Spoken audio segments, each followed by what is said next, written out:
Clickbait. Hopefully we don't have issues like last week. I've noticed that if I don't reset my computer, that's when I start having issues. Ooh. Yeah. Everybody's got issues now. No kidding. Alrighty. So, Wolfbite, how's it going? We are recording. And we are recording while I'm dropping center. stuff. I'm completely off center over here. This... You already have your morning mimosa? Is that what you're telling me? Well, if the morning mimosa is usually involves dropping shit, then yes. I've already dropped my shit, so here we go again. Dropping on other stuff. So, yeah.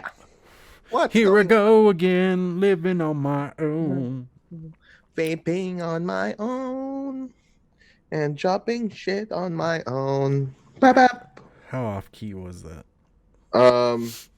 Dude, okay. So, just to say quickly, like, I have a friend. Well, everyone has a friend. But, like, so last Saturday. You have a friend?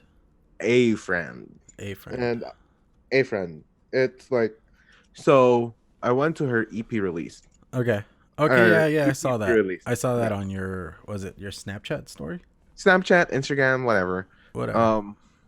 So went to her EP release party, and people I haven't met for like, I don't know, two and a half years, 2 years, because I haven't been to my school for like quite some long time.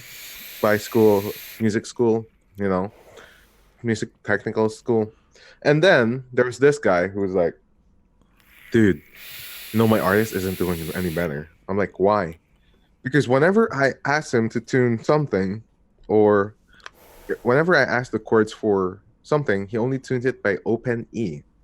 Okay. And sometimes it's even like off key. I'm like, well, why don't you help him tune? And it's like, dude, he's like the fucking worst. And dude, I don't mean to bash anyone, but come on, man. If you're an artist, you gotta bear with it, dude. There are not so good artists like trying too hard to learn guitar or bass, but you can't expect sometimes like an Ariana Grande or someone like, let's say, for example, Alessia Cara or maybe even a Zed Marshmallow who will come to you and then say, hey, you want to produce my song, dude? Well, just okay, I'll say this much. In the beginning, you gotta bust some chops. You gotta go through the muck and deal with like artists and yada fucking yeah. So whatever, don't complain about it. But at least you got an artist. I don't see the issue with open E tuning, because that's your standard tuning. Yeah. Because a closed E is not a proper E. But that off key, it's like, use a tuning device. You could get one for your phone. They have an app to tune on your phone. Just saying. That's just my thought process on that. But yeah. All right. Speaking of tuners, I was really close on buying one big freaking tuner. Costs around $500, which really would sound your guitar in tune. So, just saying. Yeah, because they even have that, what is it? I'm looking for Ucision. Yeah. You have Ucision. It actually comes with a tuning device. Let's see if the app doesn't go psycho on me right now. It says, for best experience, wear headphones. For best experience. Experience. But yeah, here, check it out. There it is. There is your tuning device right there. And it actually does pick up your guitar really well, because I've done it before. I've tuned guitars with this thing. You could even tune bass with it. It's very versatile. I don't know if you could change the keys though, because like acoustic guitar, I don't mind tuning to E, but anything else, I'd have to. I like to tune more to drop D. So that's more of the actually I play guitar drop C mostly. Dropping D? Drop C. Oh, okay. But yeah. What you vaping on, man? What am I vaping on? All right, we're gonna go with this guy. I got the Legacy plug, custom Humidors.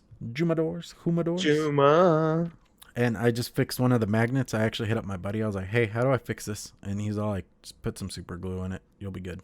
Bam. I'm like, all right. That's what's up. And what's up? in that I have the last of my Corango. Can you see what's left in that bottle right there? That's Dude. all the Corango I have in the world. And it makes So me order sad. some. Yeah, I'm going to have to. And I hate ordering juice, but I'm going to have to because I like Corango. And as much as I probably could just come up with the recipe myself and DIY it a little bit, Yep. I'd rather just help out Transistor because I like them. I got to meet the owner at NVE. Yeah, And boy. we have PoonSauce Mcnasty, which is the face of Transistor. The face that runs the place of Transistor. No kidding, dude. And so I'm like, you know what? I'm gonna help out Transistor. I do not mind doing a little something for them and giving them some of my cash. But yeah, I'm gonna have to order some Transistor next time I have some available funds. I already spent my budget for this week. No. Oh yeah, I had to, dude. I ordered a pug from Vaporgate. Mm-hmm. So I'm going to try that guy out. And then a couple other things we were talking about before we started recording. So, yeah. What else are you vaping on, dude? We're going to go with this guy because always. Hell Just yeah. a messes. Altoids Duldime. Number 40. I was looking, you know how they just, she just did the update to the list to add the new people to the Duldime family. Yeah. And I was noticing I actually have a rare box because most people have just your standard spearmint box. Like if you look through that list, there's more people with that box than any other box. Mine, there's only me and Ruby Roo.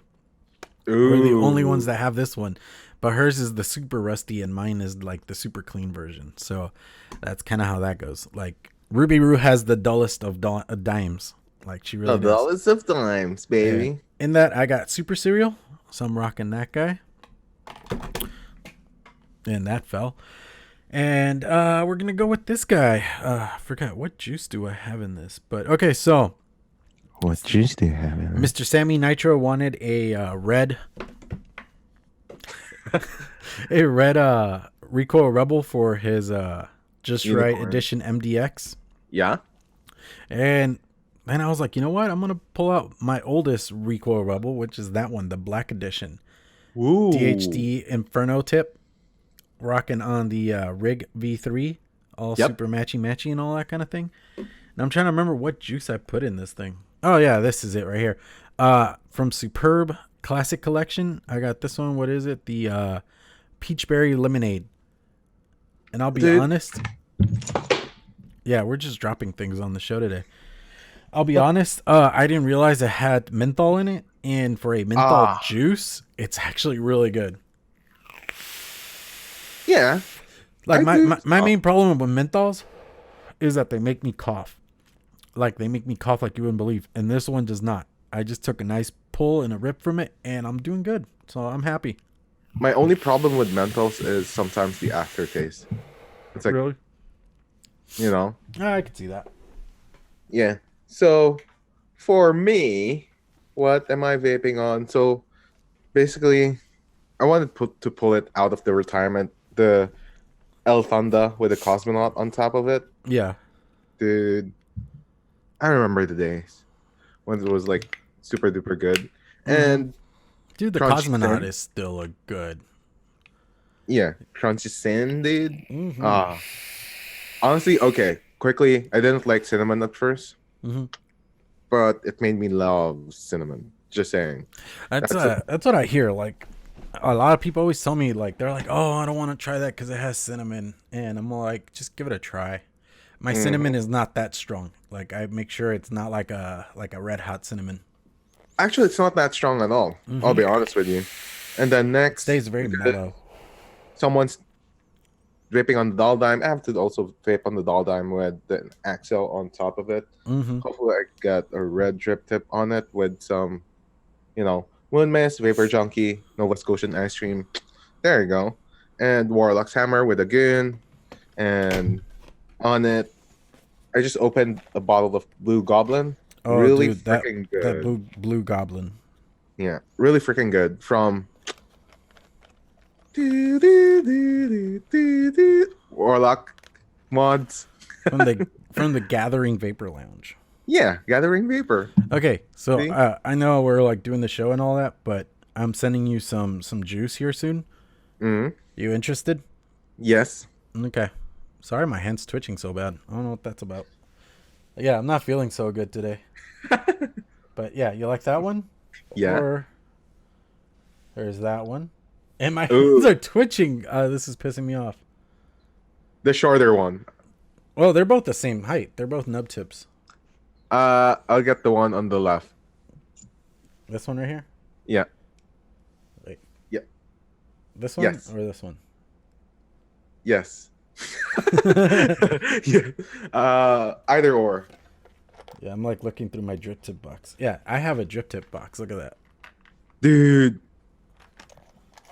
Yeah, I wish I did drip tip boxes. But last, but definitely not the least, actually I'm vaping on the LE Dreamer with on Ardent on it with some Mint Me, which is the old label. But yeah, that's kind of like what I'm vaping on. So yeah, quickly for the news. For the news. Did you know that Angela Gary is the most amazing person on VapeCon magazine? Mm-hmm. Because this is what she wrote around March 10th, which is like 10 days ago. But United Kingdom County gives free starter kits to those in need. So, Hamel today reports that food banks are looking to provide free e-cigarette starter kits to smokers in Hertfordshire as a part of a new research project. The first of its kind would allow any smoker who is receiving assistance to qualify. Director of Public Health at Hertfordshire County's Council, Mr. Jim McManus, is helping push this project. Several food banks in the county have already offered to be part of the mission, and the project will be designed, run, and evaluated by a UK university research team.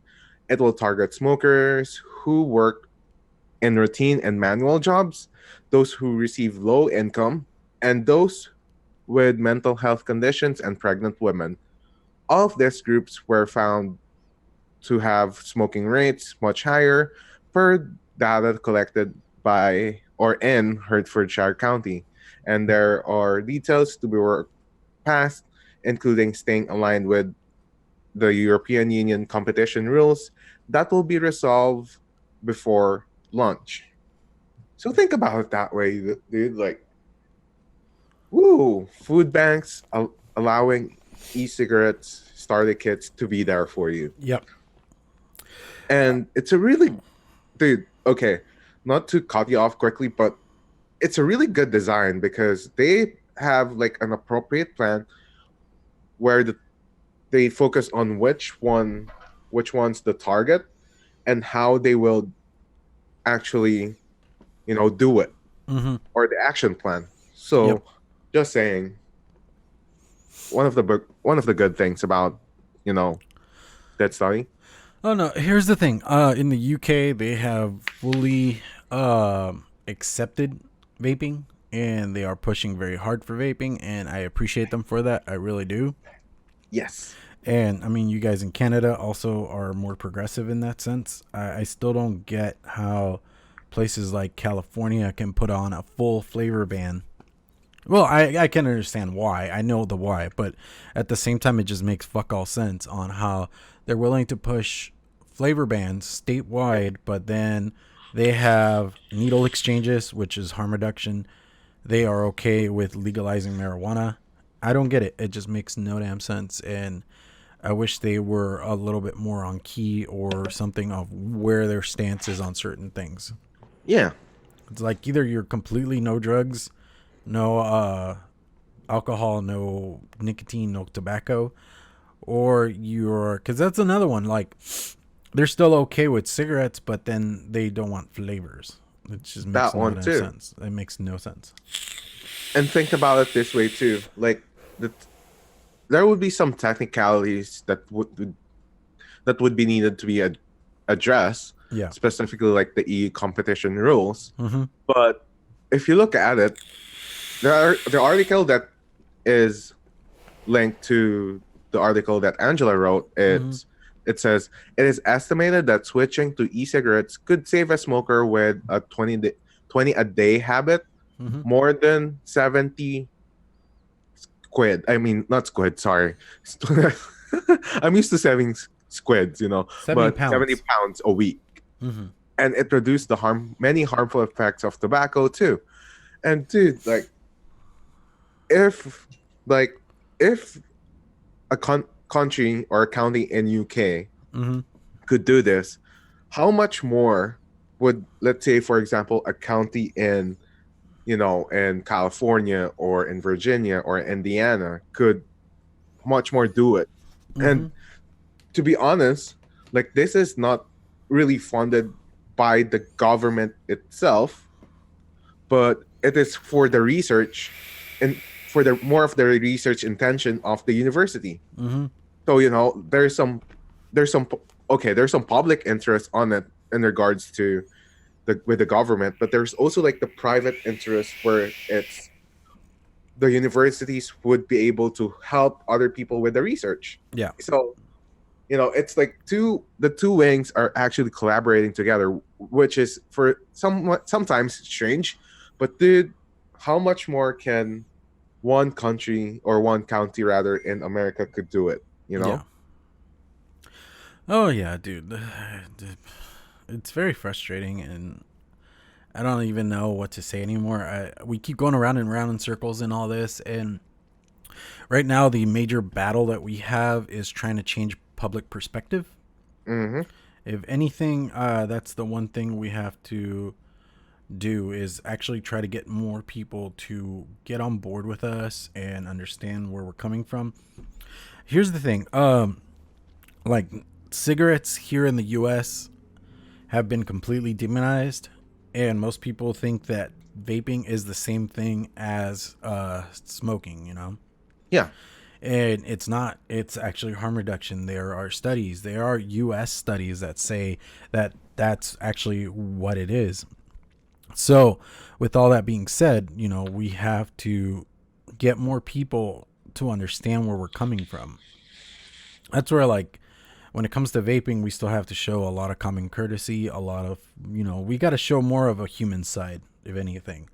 We have to put out that human end of things. It's not just that we're people that do this or that. I mean, even you could boil it down to even just the base part of it. Like a lot of coil builders do it because they suffer from anxiety issues and they like how it relaxes and calms them trying to do all that, Mm-hmm. Because I mean, for me, as a coil builder, the length of my desk, I know most people can't really see it because the way the camera's angled, but my drill sits this far over.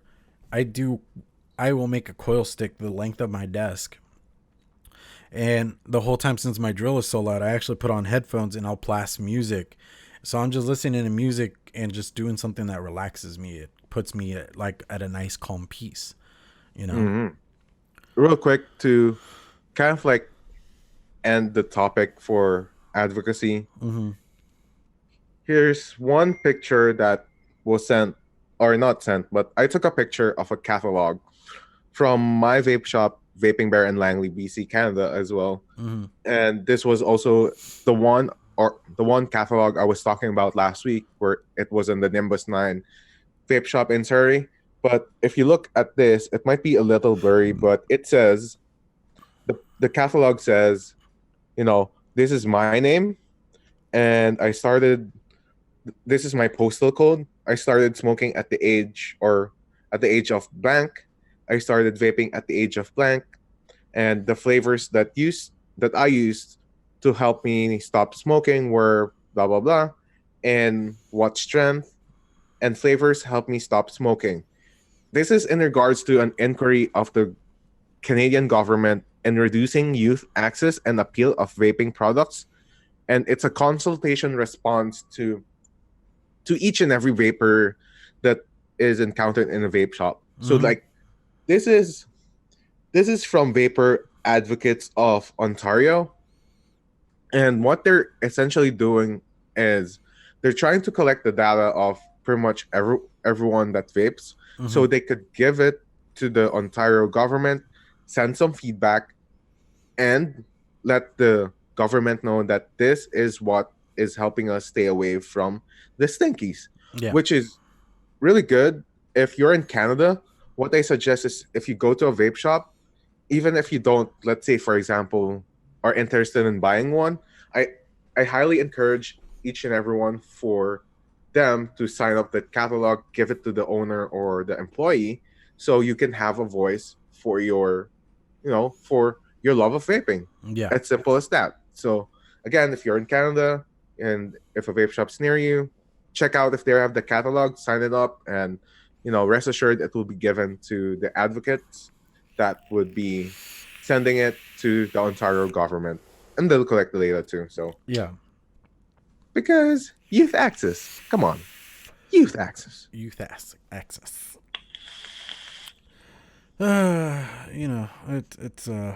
It's a trying time we are in.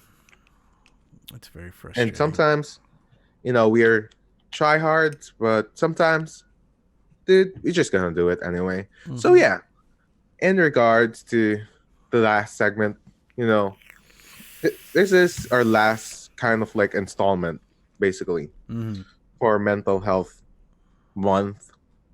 Yeah, almost the last installment for the mental health month, because we're closing on May, and this is the time where we've already shared some of the stuff and some of the stuff that we went through and some of the stuff that helps us, combat mental health and illness. And recently, so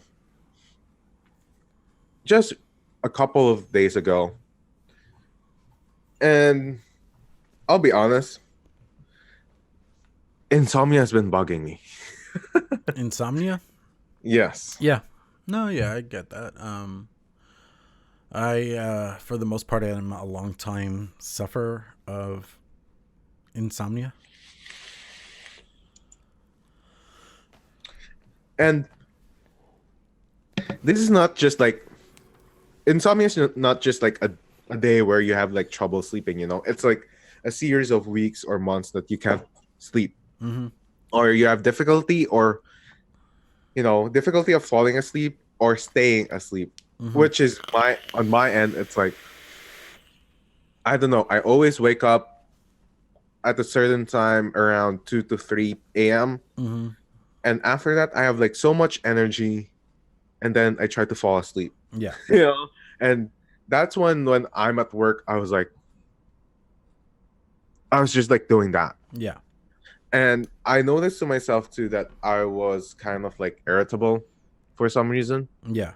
But other than that, I tried to like really sleep, and I've opened it up to like my friends that I have trouble sleeping. So I told them, if ever I'm cranky, it's nothing against you. I just didn't have enough sleep. Just saying. But yes, these drawings are actually really helpful. Borderline personality disorder, and then you have autism spectrum disorder, paranoid schizophrenia, obsessive compulsive disorder, and dependent personality disorder, anorexia nervosa, and the personalization disorder. There's like a lot of things that you learn about mental health. So, quick question, because we've already talked about how to cope up with it, right? Yeah. And we've already talked about the process of coping up and what we do. But here's another question that I have, because this is like a really somewhat hard transition to it. How do you specifically open up to somebody that you're going through these things? Through insomnia? Through, let's say, insomnia, social anxiety, the personalization disorder. Because a lot of the times, like, some people, and I admit that I'm sometimes in the same way, sometimes self-diagnostics is fine for you. Yeah. Like, you go to the internet, you tell what's wrong, and there are some people that don't want to go into like a professional therapy.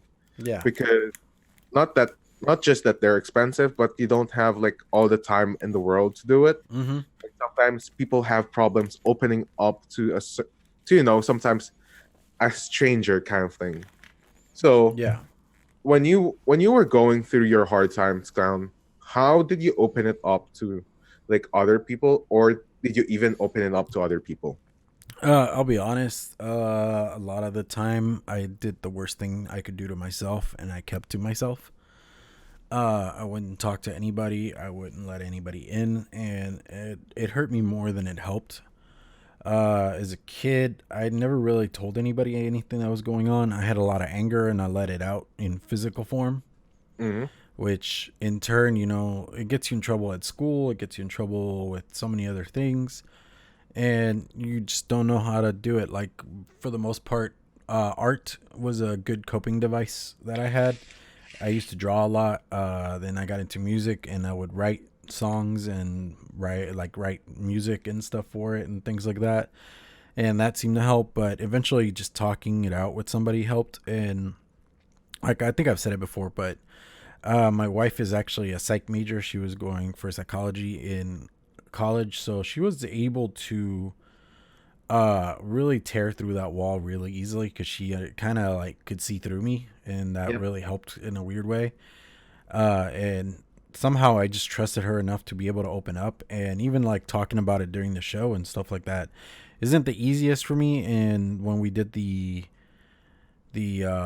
suicide prevention, I joined in on the video format of it, like with Mm-hmm. Ken and Michelle, and I was part of the live and all that kind of thing. But for me, this is a very tough subject to talk about. Even last week when we were talking about it, the whole time I was just trying to make sure I kept my composure because trying to talk about it is very difficult. So It op- is. opening up isn't the easiest of things. I am for the most part an introvert. I keep everything inside. Because being an introvert is more than just being somebody that likes to be at home all the time. Most people think that that's an introvert, is somebody that just doesn't go out and doesn't like to party and things like that. And that's not really the case with at least me. Being an introvert involves keeping to myself. Any of my thoughts don't really get taken out. I've learned to become more open of a person in the last couple of years since I met my wife, and when we started dating and all that. She's made me more aware of who I am. Yep. And because even like going to expos, NVE went really well because I had a ton of friends with me there. But other expos I've been to, like my first expo was Vape Showcase. Trying to like just even go up to Nick Bissett and say hi was like about the most difficult thing ever, just because it's a stranger to me. It's a person I've watched on YouTube for so long, but it wasn't somebody that I actually knew at a personal level. So for me to Sure. be like, hey, I'm so and so, it for me was not the easiest of things. She had to actually introduce me because I don't handle, and that goes into social anxiety. I don't handle talking to people very well. And I feel like a lot of the time when it comes to a lot of like different mental disorders and things like that, a lot of them tend to mesh and mix with one another. Sure. Because like how we were talking about last week with trying to put your problems onto another person. At that point, I know in the drawings that we've been looking over the last couple of weeks, there is what is it, something dependency, where you basically rely on another person. Dependent personality Yes, disorder. dependent personality. And I think that like in the whole idea of trying to cope with your own problems and trying to talk it out with another person, you somehow you can develop the whole dependent personality disorder, where you just kind of like rely on that person to fix all your problems, and at no point do you really want to take care of them for yourself. And that is not the best of routes to go. Yes, talking it out with somebody and trying to figure a way to work through it is great, and do that, but don't just rely on this other person to do it for you. It's kind of like when I talk about advocacy. I mean, a lot of us rely on groups like Not Blowing Smoke, on CASA, to like keep us informed. We rely on these channels to let us know what's going on, but in the end we still have to be our own advocates. We have to push for ourselves, or else nothing will really get done.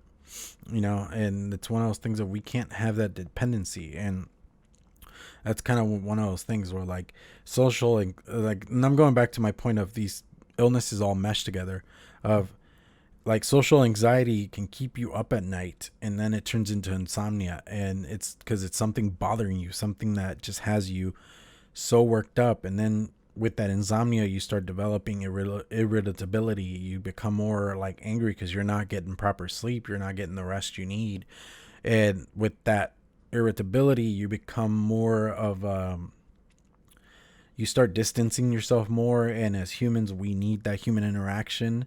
So then that turns into depression because you're just kind of like not feeling like you're part of something anymore, and it just all starts snowballing from there. And I feel that that's something that most people aren't fully aware of, that one thing can lead to another, to another, to another, and then it just can become a worse and worse thing for yourself. And then, you know, suicidal thoughts start taking over. And I don't mean to go fully dark, but that's just kind of one of those weird things of things can escalate, and we have to be fully aware of that fact, you know? It does. Plus, like most of the time, like as you said, they're interconnected, right? Mm-hmm. And it sometimes I know people kind of like overcome them, but sometimes, dude, and let's be honest on that, it's like it's a problem that pops up and then stops and then pops up again and then stops. You know, it's a constant battle inside of you. And people, like, even me, like, so a person close to me asks, so why do you have depression? It's like, I don't know. Yeah. And that's the thing. A lot of this is something. Okay. Like for me, I will say, going into the whole idea of I never really talked to anybody. Mm-hmm. I tend to bury a lot of things. And that tends to be something where like everything gets so buried and piled on top of each other that eventually you don't even know why you're there anymore. Yep. And like a lot, or that, or you just your mind managed to close it up so much that you don't know why you're there, but you know you're there. And Sure. you know, because I mean, you could have had like a traumatic childhood event that just fucked up something for you, and you've blocked it so hard, but then it's still affecting you as an adult. You know, I have like my own issues. My childhood wasn't the greatest, and there's a lot of things that my parents, you know, I have older brothers, but technically I'm the first one they raised because my oldest brother was raised by my grandparents. My next oldest, they took on him when he was 12, so because he's adopted technically. So, you know, they didn't really have to deal with them as children, as younger children. With me and my younger brother, we were the first set that they raised, and anything that they could have screwed up, they probably did, and they tried their best, but they were not mentally prepared for it, in the sense of, you know, they kind of led their lives the way they wanted to for as long as they wanted to. And that's one weird thing, is most people don't think, you could read all the books you want, you could try to get all the training you want, but you're never prepared to be a parent. You really aren't. As much as you want to think you're prepared, you never are, because kids are unpredictable. They can come up with the most random of things, and you don't know. I mean, my son, every week we don't know what's wrong with him. He is so like bouncy and all over the place that he gets upset over the most random things that don't make any sense, and you just kind of have to like bear and grin it and try to work with him on it. But you know, you're never prepared, and no matter how much you think you're not going to screw up your kids, you're going to screw them up somehow. Yes. So at that point, it's more teaching your kids how to cope with, you know, growing up, with becoming an adult, and make sure they're at least well enough adjusted that they don't turn into giant assholes, or at least like my goal in life when it comes to my kids is they're off drugs, they're out of jail, and they at least have a roof over their head. Beyond that, it's really on them what they want to do with themselves, but those are like the only things I really look for with my kids. I just want to make sure they at least have an okay life for themselves, you know? So I think I kind of like tangented really hard on that one. I forgot it's what my okay. original point was. You know, we know we live on tangents. Yeah, we do. And tangents are what we do But best. yeah, Yeah, like tangents. mental health, it all tends to be just the snowball effect of, just trying to find what works for you. And there's a lot of these that just tie in. I mean, going through that list, I've noticed like different patterns that you can go through, or this or that, and it can be just a full on thing. Because I mean, even like post traumatic syndrome, Yep. uh, disorder, PTSD. A lot of people associate it to war and veterans. And yes, we got to take care of our veterans, and we got to make sure they're okay in so many ways. And I feel here in the U.S. we don't take care of our veterans enough. I wish we would push for better programs and better something for them, but we don't. But PTSD falls into just any traumatic thing that you had.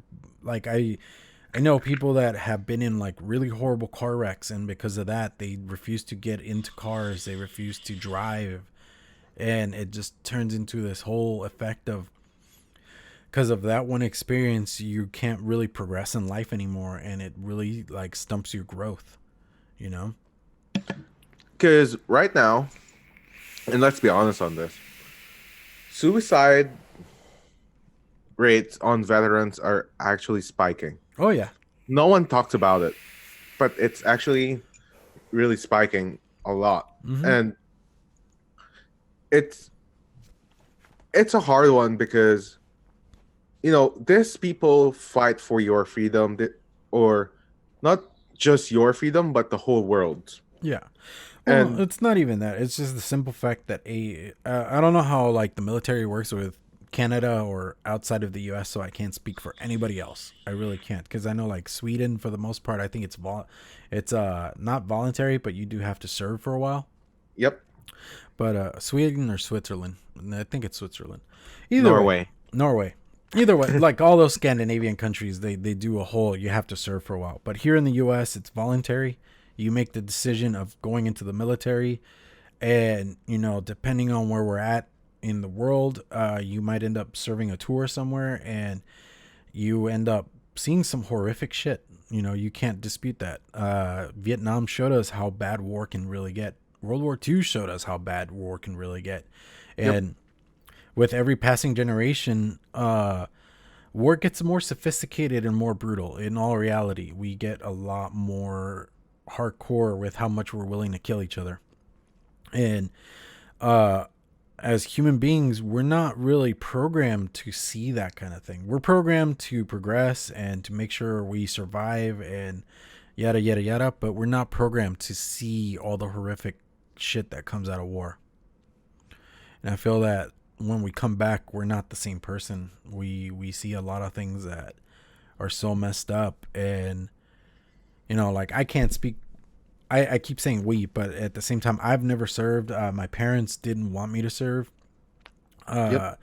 In the late 70s to like mid 80s, their country, like the country we come from, El Salvador, we were in the middle of a civil war. And my mom, on her side of the family, a lot of my uncles were in the service around that time.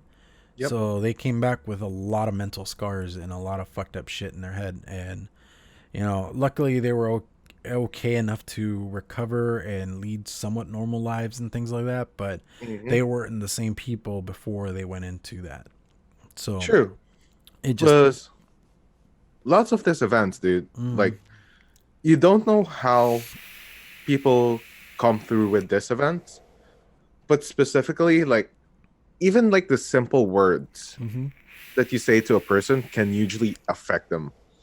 Because, okay, like one of my friends has this thing called post-traumatic stress disorder, right? And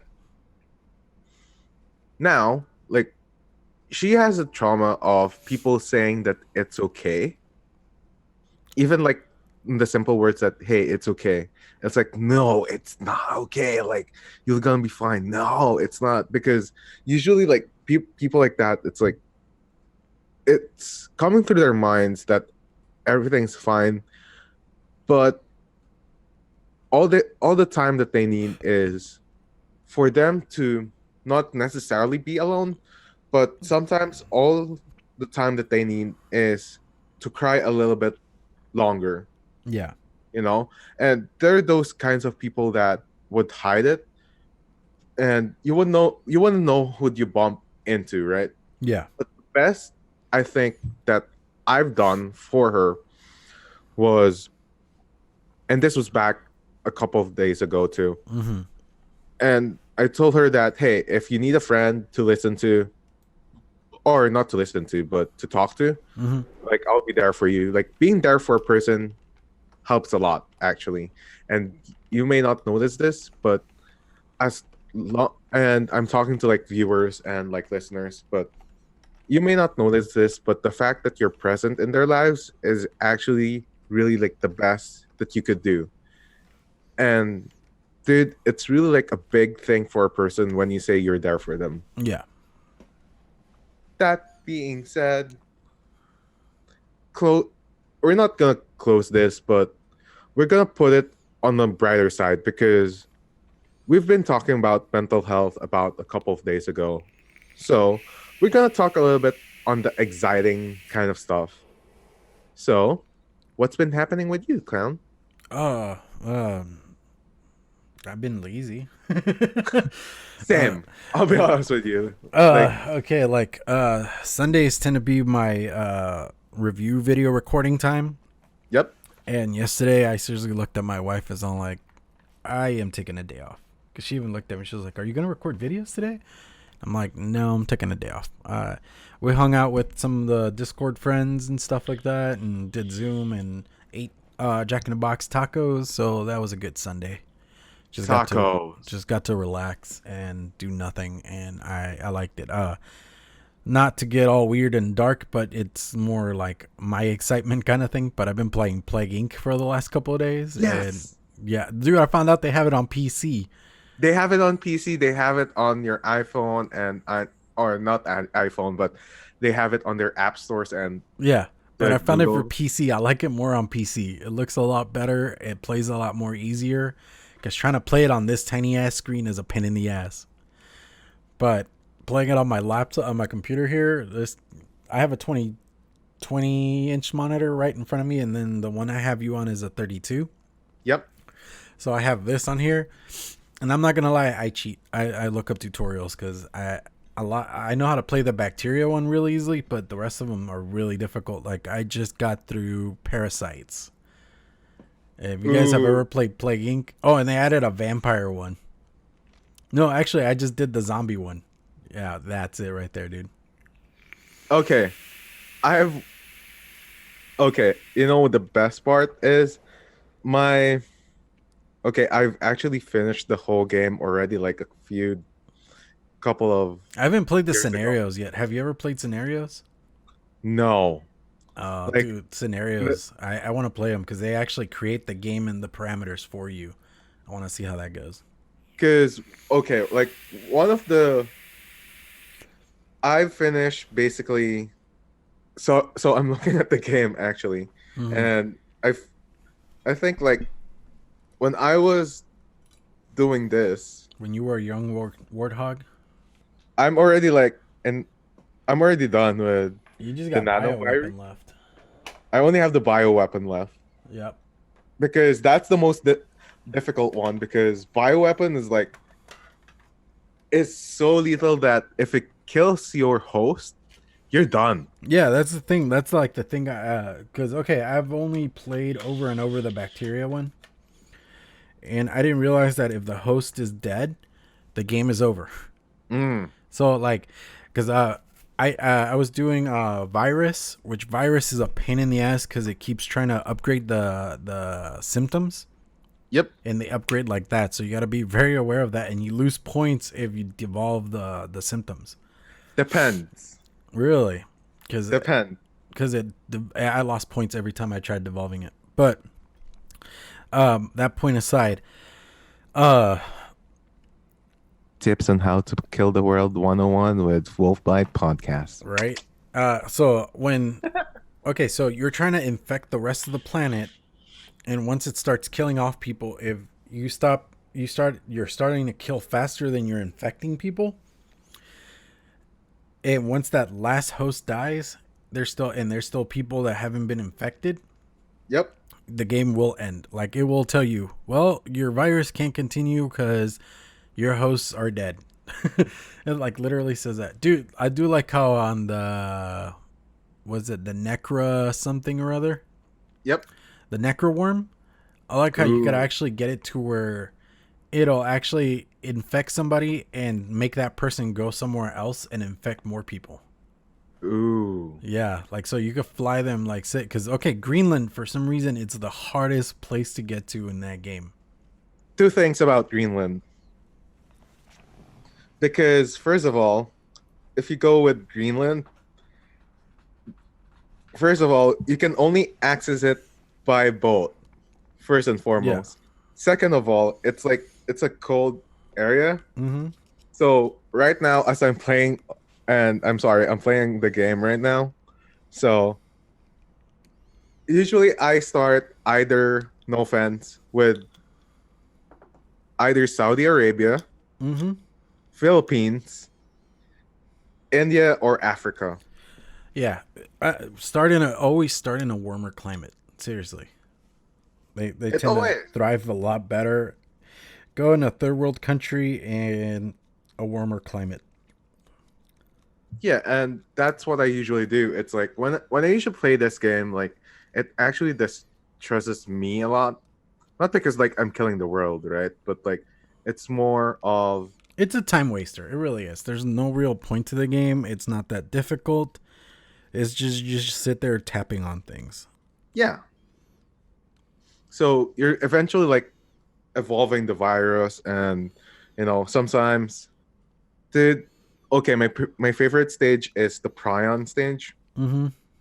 Just because like it's easy, not easy, but like it's usually one of the things where you always have carriers of your for your prions. Mm-hmm. And I know this is like a nerdy kind of talk, but if you know prions, you initially like be able to feed off like how it's you evolved your transmission first. Yeah. Before your symptoms. Symptoms always last. And even the abilities, dude. Like, you always need to evolve your abilities on the game. So, dude, just saying. It's a good game. What's going on with me? I mean, I'm disconnected for the most part with the Discord, not because I don't want to interact with people, but I'm taking a time off for myself, because I noticed that the most important person is myself, and I cannot take care of other people if I cannot take care of myself. Mm-hmm. So that's what I've been going through, and I've been eating a lot of vegetarian shit. I don't know why. So I usually, if I'm in a taco place, either I get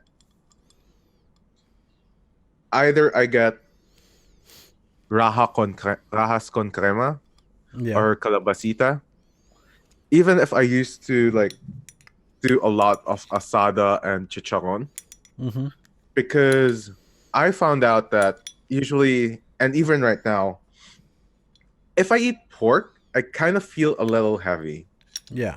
I don't know why, but I just feel a lot heavier when I eat pork. Beef is okay for the most part, and I like beef, but most of the time, I don't know why, but pork makes me feel a little fatter, and I reduce my rice intake too. Yeah.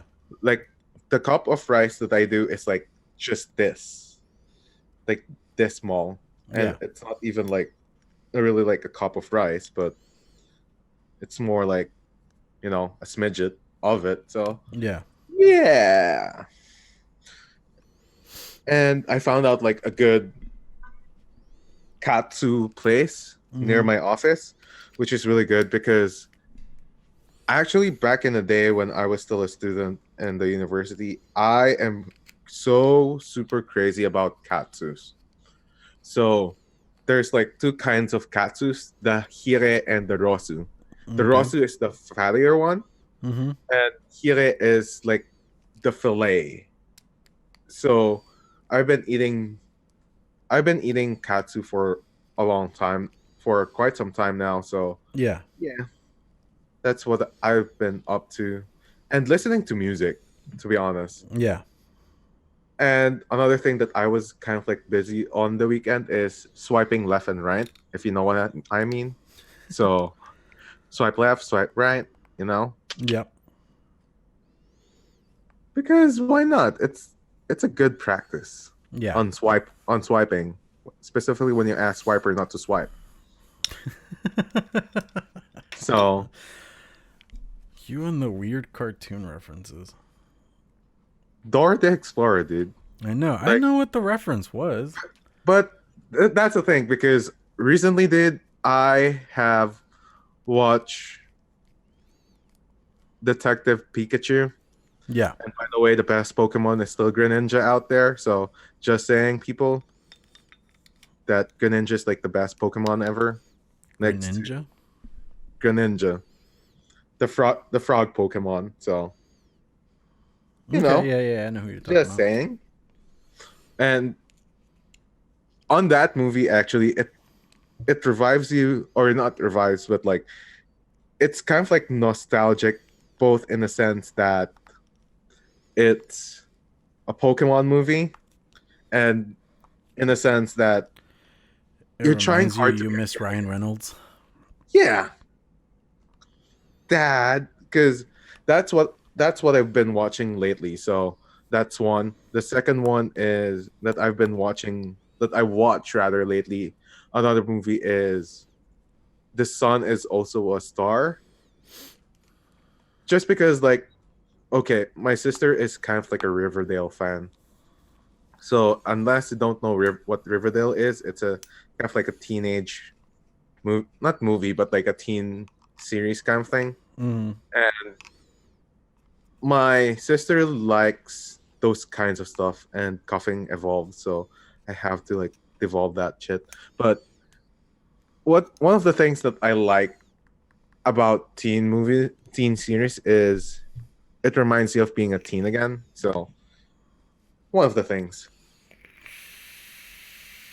One of the things. And I have to do drug resistance number 1. You Because look, started playing. no, because look, it's been. I know you started playing. You already got Saudi Arabia done. Because, because if you're playing Plague Inc., dude, like Saudi Arabia is one of the better countries to infect first, because oops, I did it. Saudi Arabia is one of the best countries to infect because it's a hub for both airports and water. Just saying.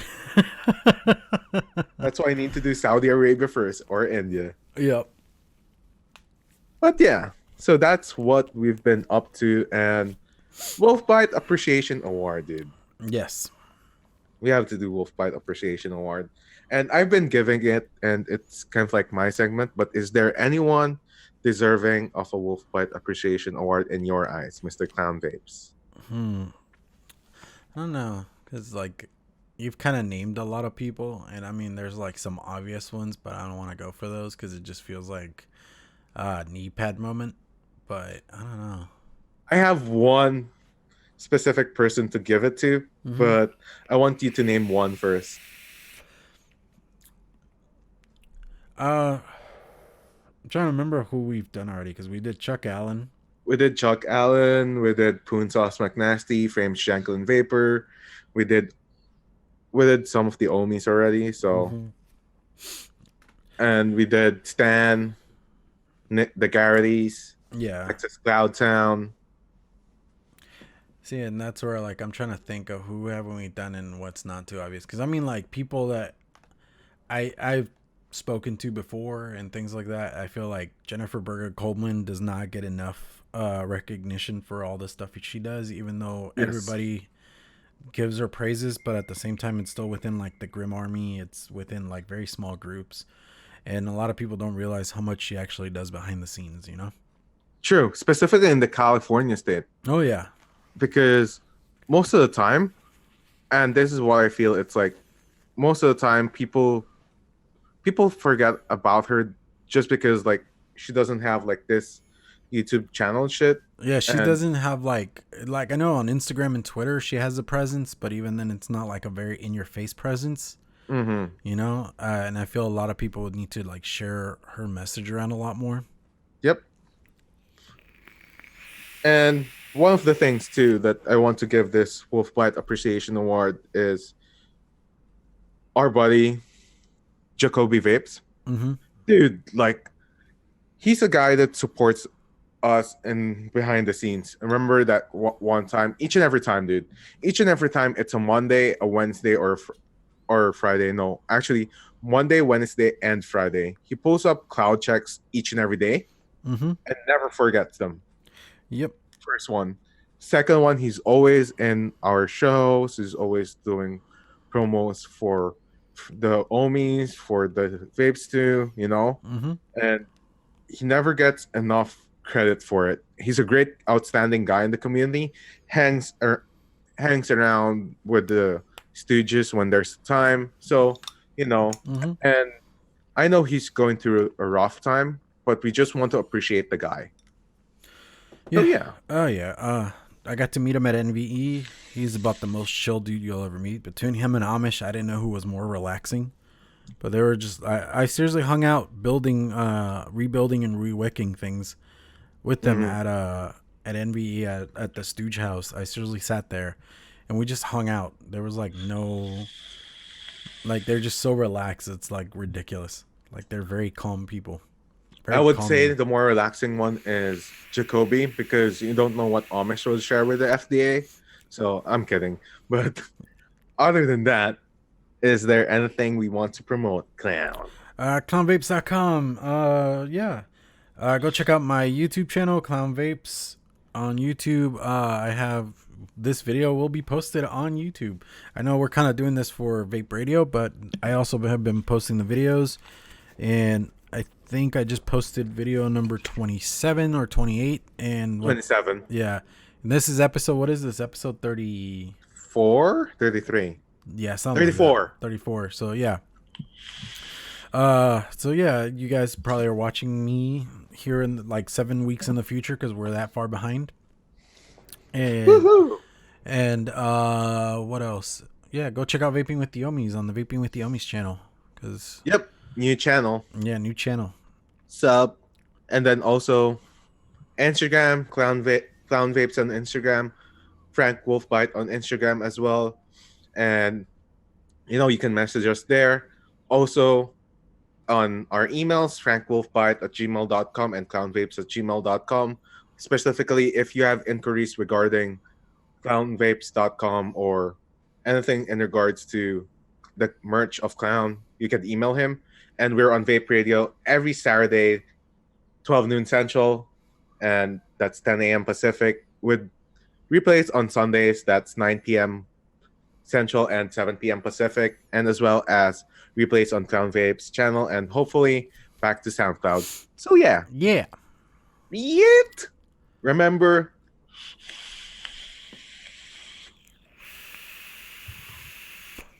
vape on legend. Vape on, friends. Bye. Become a legend, and patreon.com/clownvapes. Bye, everybody.